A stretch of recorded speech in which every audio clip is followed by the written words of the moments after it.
Mga kapuso, ngayong summer vacation, usong-uso ang mga liga. Pero kulang po kayo para hindi mauwi sa ganito. Sa Magaldan, Pangasinan, nagkasigawan at nagsabunutan ng ilang kababaihan matapos umanong magkapikunan habang nanonood ng liga ng basketball. Ayon sa punong barangay, nauwi sa Kantsawan ang noong unay simpleng cheer sa isang basketball match sa liga. 12 babae kabilang ang 4 na menor de edad ang sangkot sa sigawan at sabunutan.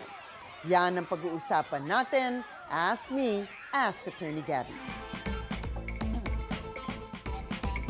Attorney, ano ba ang sinasabi ng batas sa ganitong mga gulo, lalo at mayroong mga kabataan na sangkot? Well, sigawan at sabunutan sana ay hindi maging bagong sport sa mga paliga kung ngayong summer vacation. Krimen ba ito? But of course, ang mga pisikal na panghihimasok na yan ay krimen ng physical injuries sa ilalim po ng Revised Penal Code.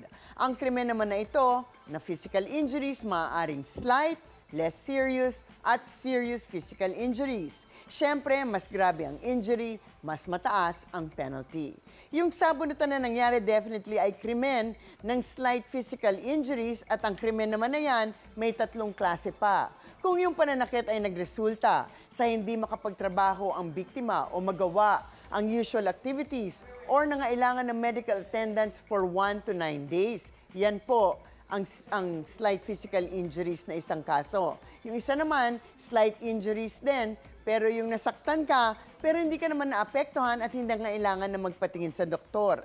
Meron din yung nasaktan ka pero halos walang epekto. Ang tawag dyan din ay pagmamaltrato or maltreatment. Ang pananabunot ng buhok malamang ay maltreatment or pagmamaltrato lamang. So ano ang penalty? Kung pagmamaltrato or pananakit na hindi nangailangan ng medical attendance, aresto menor o kulong ng 1 to 30 days. Pero pwedeng fine lamang ang penalty. Kung apektado at hindi nakapagtrabaho ng 1 to 9 days, kulong ang penalty.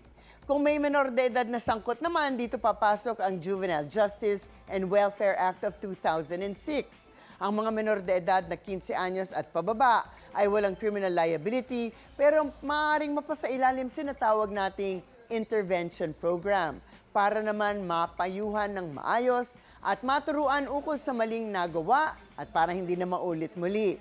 Summer na at napakainit ng panahon. Huwag na po nating samahan ng init ng ulo.